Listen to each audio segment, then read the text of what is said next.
बिहार में विधानसभा चुनाव का बिगुल बज चुका है। इसी साल बिहार में विधानसभा चुनाव भी होना है।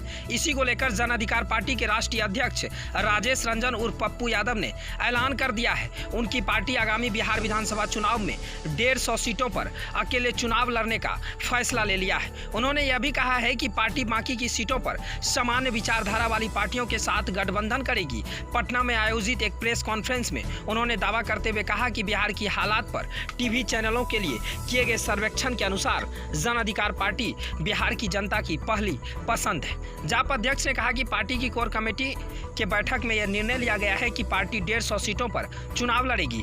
हम पटना के सभी सीटों पर चुनाव लड़ने का फैसला ले लिए हैं। पटना के दोनों सांसद, अधिकतर विधायक और शहरी विकास मंत्री और मेयर भाजपा के हैं, लेकिन फिर भी पटना देश का सबसे गंदा शहर माना गया है। हम सत्ता में आए तो 3 साल के भीतर पटना को एशिया का सबसे स्वच्छ शहर बना देंगे। उन्होंने दावा करते हुए कहा कि 40 विधानसभा क्षेत्रों में हमारी मतदान केंद्र स्तर तक कमेटी तैयार की जा रही है और अगले 2 सप्ताह में 60 और विधानसभा क्षेत्रों में कमेटी को तैयार कर लिया जाएगा।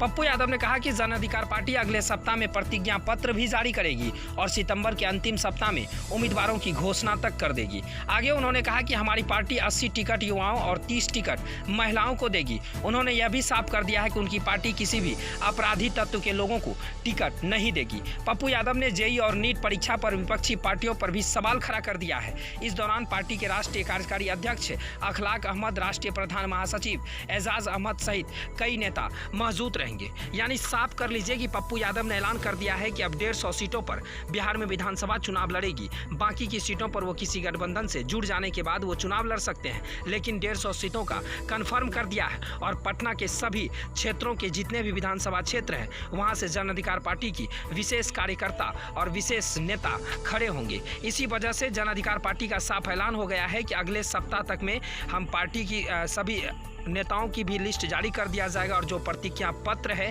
उसको भी घोषणा पत्र कहें या जो प्रतिज्ञा पत्र रखा गया जाप की तरफ से नाम, वो रिलीज कर दिया जाएगा और लोगों को बताया जाएगा कि अगर उनकी पार्टी सत्ता में आती है तो ये सब काम होगा। यानी 150 सीटों पर जन अधिकार पार्टी पूर्ण तरह से बिहार में लड़ने का फैसला ले लिया है। उन्होंने प्रेस कॉन्फ्रेंस कर इस चीज़ की जानकारी दे दी है। ABJ news bureau report, Patna.